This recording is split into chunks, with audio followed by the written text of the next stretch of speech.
Welcome to the Limerick's Life podcast with your hosts, Sharon Slater and Peter. Hi all, and welcome to episode 4 of the Limerick's Life podcast. I'm Sharon and I know about history. I'm Peter and I don't know about history. So what are you going to tell us about today?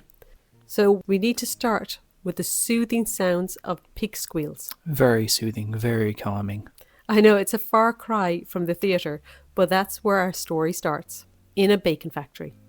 Limerick was famed for bacon factories, and we'll do a whole episode about them on our series on businesses in Limerick. I'm looking forward to that one. I've heard you talk about bacon factories a lot, but I honestly still know very they made bacon, I assume? Yes. That's all I know about them. Bacon factories did indeed make bacon. The factory we are looking at today is O'Mara's, and this one was founded by James O'Mara from his home in Mungret Street. So he had a bacon factory in his house. I'm not sure how his family felt about that. Yeah. He was only 22 at the time when he founded it in 1839. So, an entrepreneur. Yeah, a very enterprising young man there. As his business grew, he needed a dedicated premises, and he acquired a spot on Roches Street. I know people in Limerick of a certain age would remember the sounds and smells of this and other bacon factories on Roches Street and Thomas Street area. So what's there now?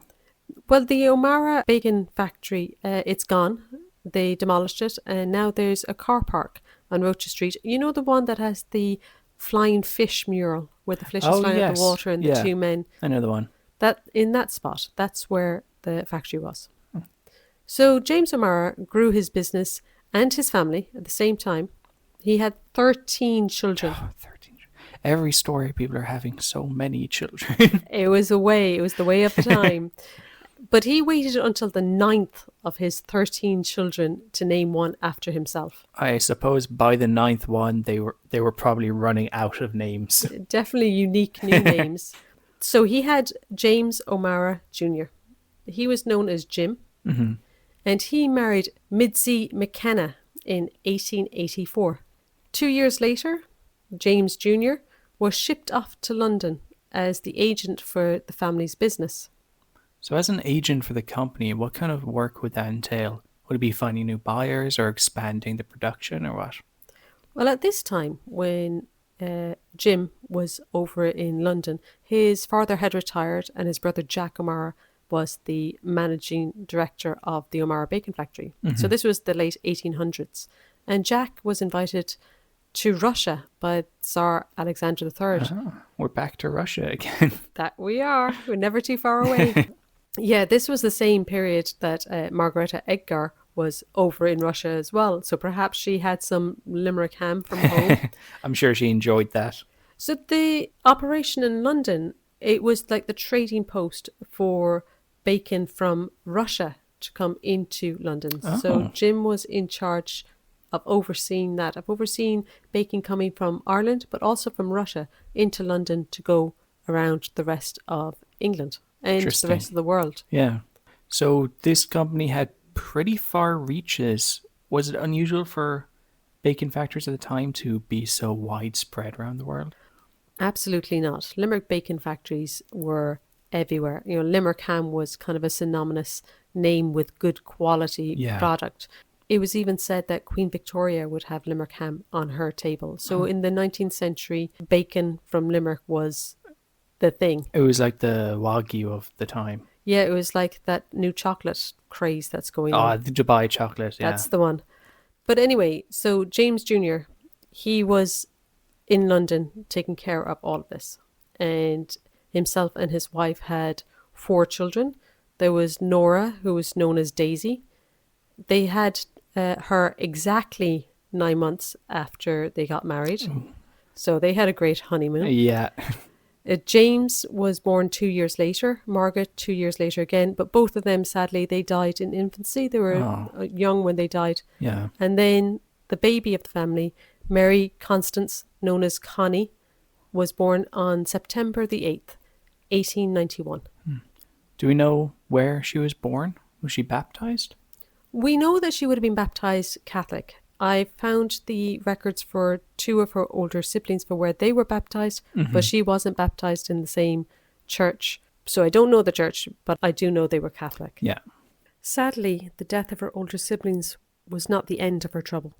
Young Connie had even more death in her family.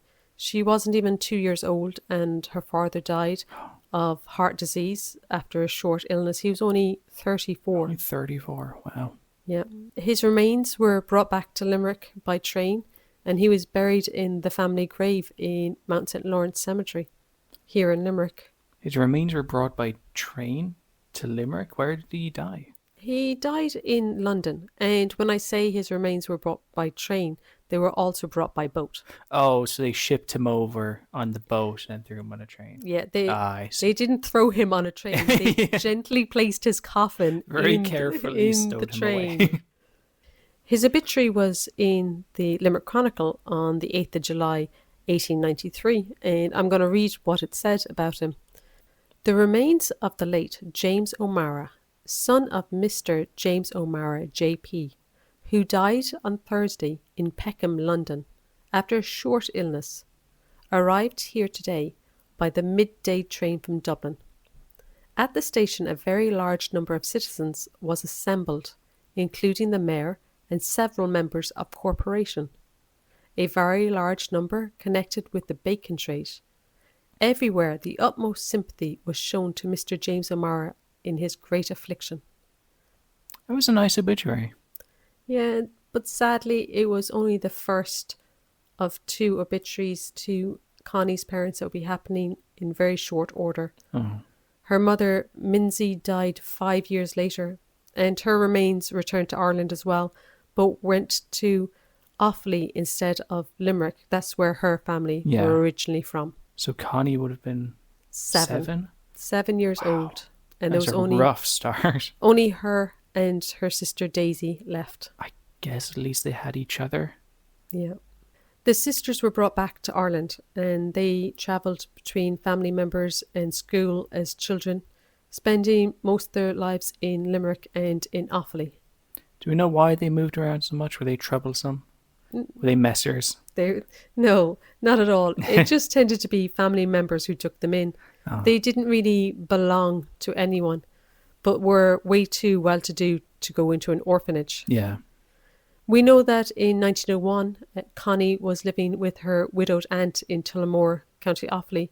Her sister wasn't living with her at the time. She was with another family member. But 10 years later, Connie was registered in a boarding school in Liverpool. Oh, fancy. Remember our episode with Margareta, Tackies in a Russian court? Yeah. You know how there wasn't a lot of job opportunities available for middle-class women at the turn of the century. You know, they had teaching, nursing, or governess, and that was pretty much it if you weren't married off quick. Yeah. So Connie took the same route as Margareta and became a governess. When she was in that boarding school, she would have learned some of the classical languages, so she would have known French, so was comfortable enough to travelling. Yeah, opens up a lot of space for her. Yeah, so going to Europe wasn't really that big of an issue as it would have been for somebody who stayed in Limerick their entire lives and didn't go to a private school or learn languages. Would many of her classmates follow in her footsteps? I can't really answer that question. There's a lot of women and they would have gone to a lot of different adventures of their own. Yeah. But we do know about Connie that around 1913 she was working as a governess in Vienna in Austria. Oh. There she met her future husband, a man who was 9 years her senior. 9 years is a lot. But I suppose for this time it's probably not the most that you'd see. No, absolutely not. I've seen some huge age gaps. So I have a feeling that this is going to be a turning point in her story. Who was it that she married? Well, you might have heard of some of the name before. She married Baron Werner von Trapp, Ooh. the younger brother of George Ritter von Trapp, the uncle of the singing Von Trapps of the Sound of Music fame. Wow. There's a twist. He was also the baby of his family, and his parents also died when he was quite young. So they matched, even though there was 9 years apart, they matched in some ways. There. Exactly.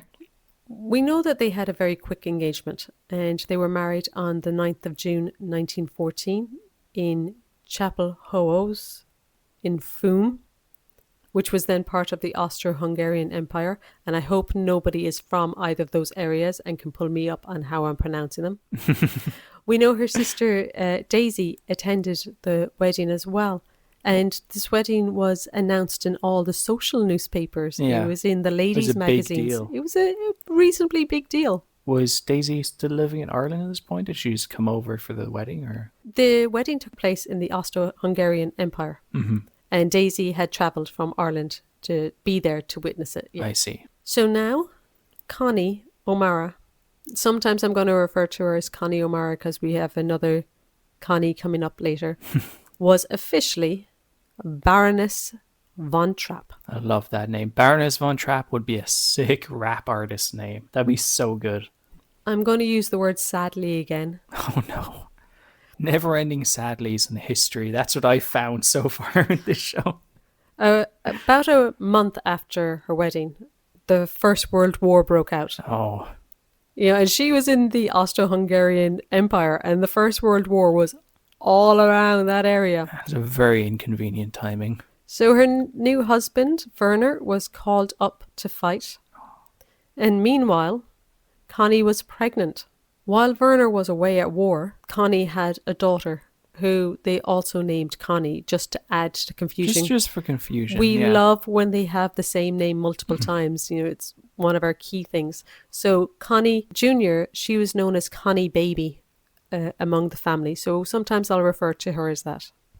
So did Werner have a chance to go home and meet the baby?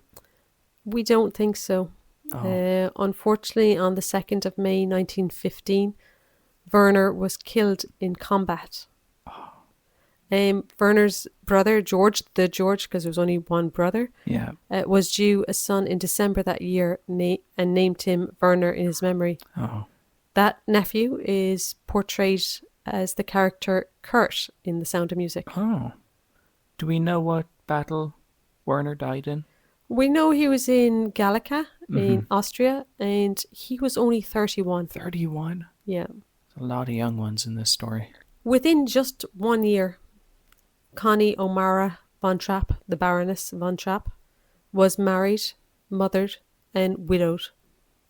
And her newborn daughter, Connie, never got to know her father either.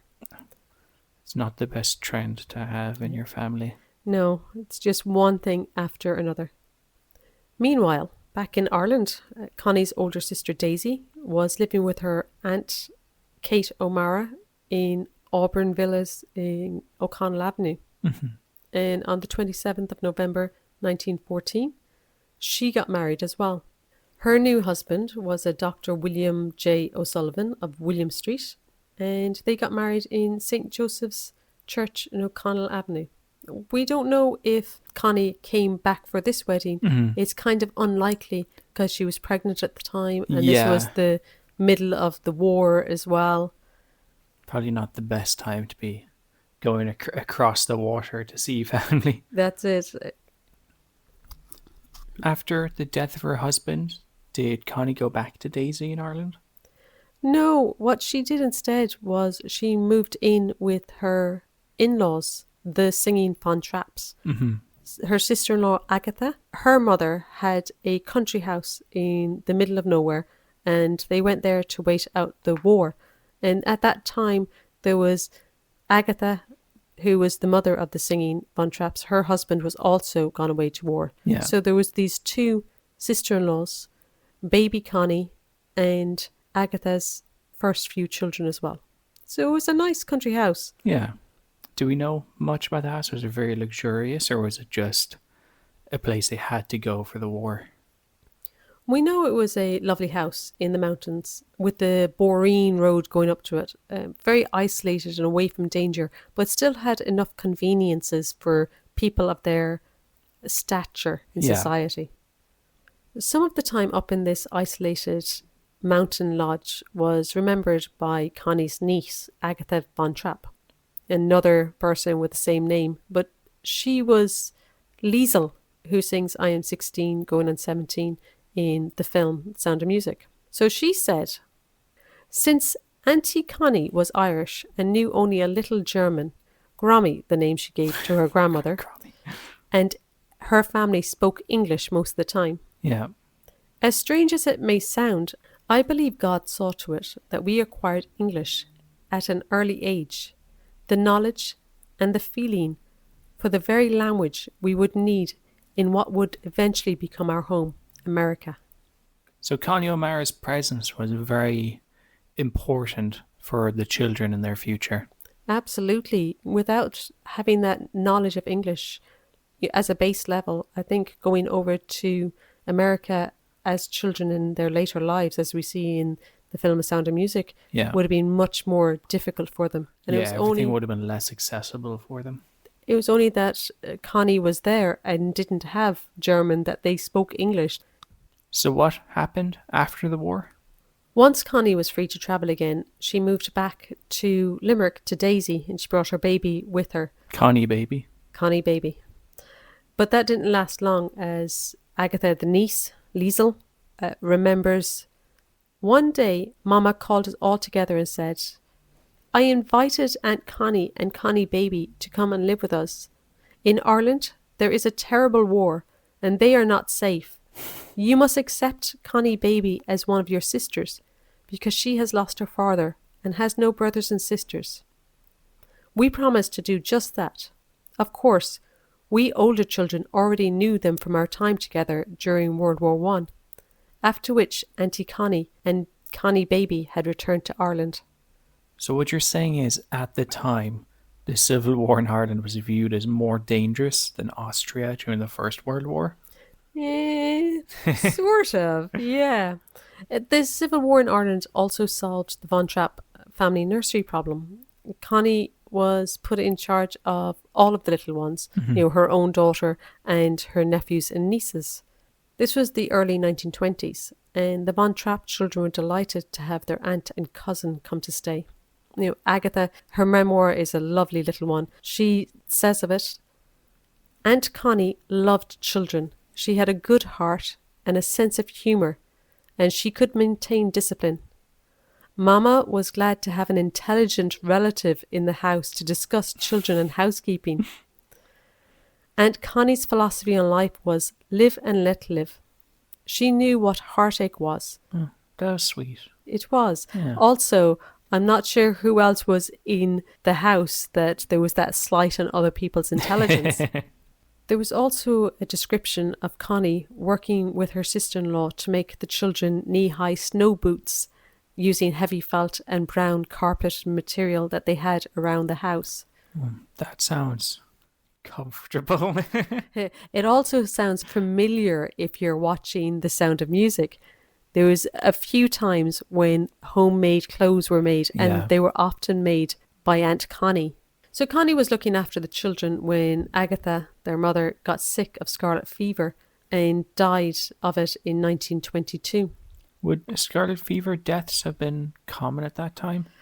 The scarlet fever itself was one aspect, but it Yeah. often led to other illnesses like pneumonia. Ah, I see. The niece, Agatha, wrote in the immediate aftermath of the death.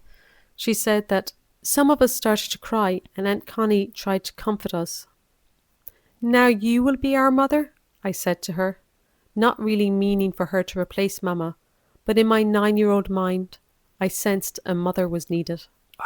That's very sad, but also a little sweet in a way, but mostly sad. It shows how close she was to the family. It wasn't just a case of, oh, she was the sister-in-law of the Von Trapps. She was Yeah. very much a part of the family. She was integral to the family themselves. Mm-hmm.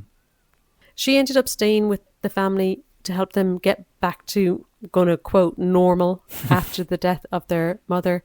And, before Maria, played by Julie Andrews in the film, arrived to tutor one of the Von Trapp children in 1926. In the film, it shows her as a governess, but she was not. She was a tutor. Oh, Yeah. a little inaccuracy there. One of the many. One of the many. So with the inaccuracies, how did the children feel about the film? Well, we know how Agatha felt about the film and about their musical career. She said that none of us family members ever received a paycheck for singing. Oof. Yeah.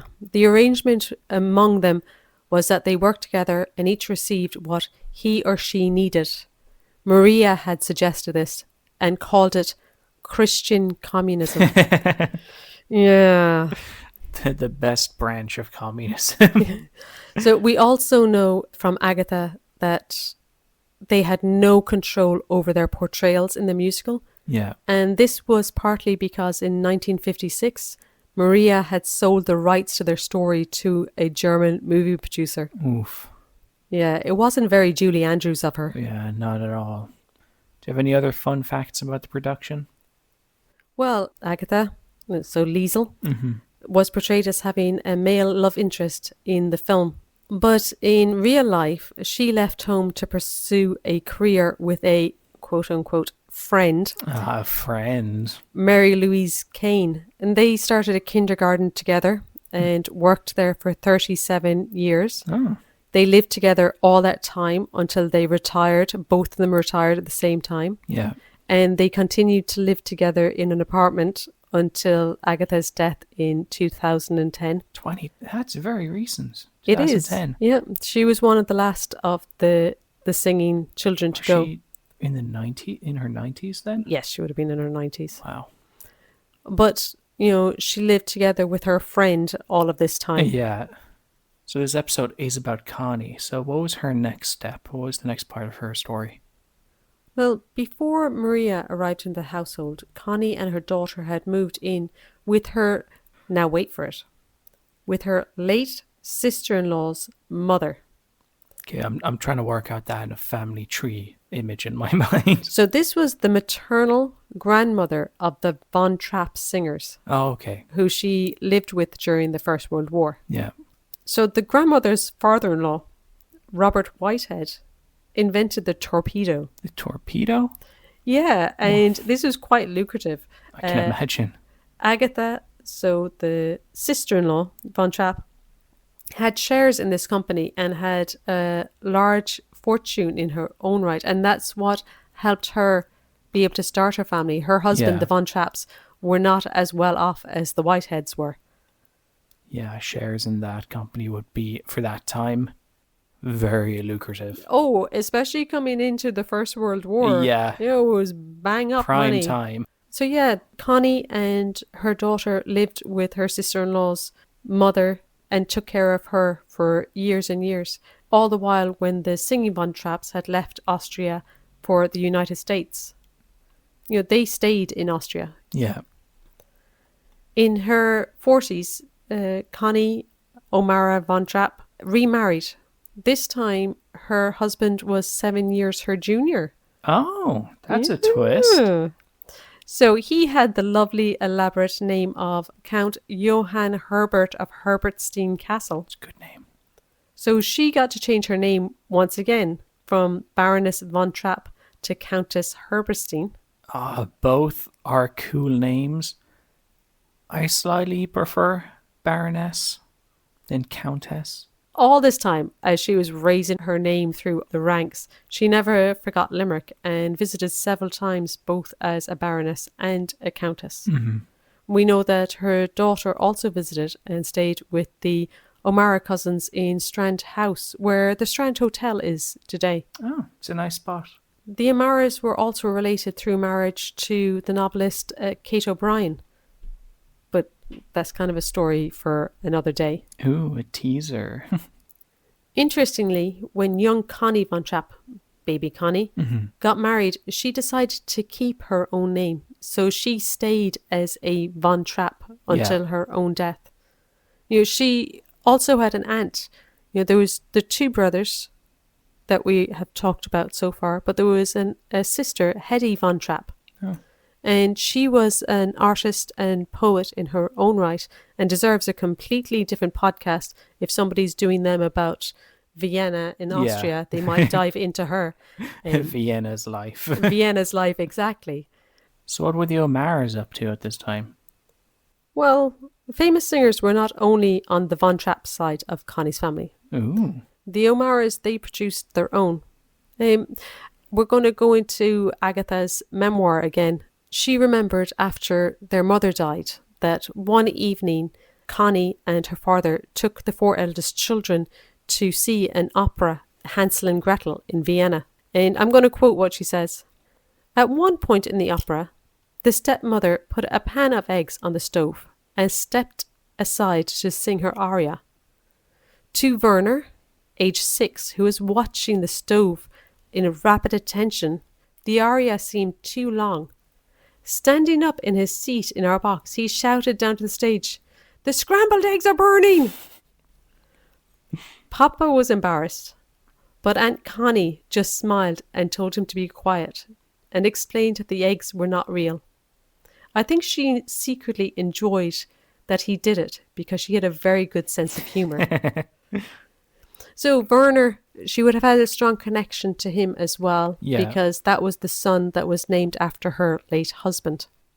As we can see, opera was close to Connie's heart, as her uncle Joseph O'Mara was a critically acclaimed opera singer who performed internationally. Joseph was the second youngest of James O'Mara and Honora Foley's 13 children. As a boy, he sang in the choirs in St. John's Cathedral and St. Michael's Church, and he trained in Milan and was the principal tenor at the Theatre Royal, Drury Lane in London. Oh, impressive. Did he get much recognition in Limerick, though? Yeah, absolutely. He was given the Freedom of Limerick on the 2nd of October, 1908. And even in Ireland, in 1926, he was the first tenor to be broadcast on the new Irish radio station, Radio Éireann. Oh, wow. So we're starting to near the end of Connie O'Mara von Trapp-Herberstein's story. The Countess Connie Herberstein died in Hartberg in Austria in 1952, aged 60, after living an extraordinary life of tragedy and triumph. 60 is still young enough. It is quite young. So where can people go to visit her? She's interred in one of the strangest places that we've got so far. Oh, yeah?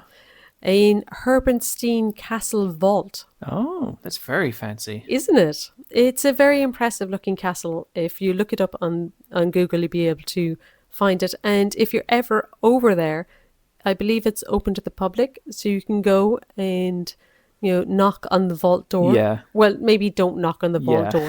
Just say something nice to Connie from Give it the a outside. Nod. Yeah.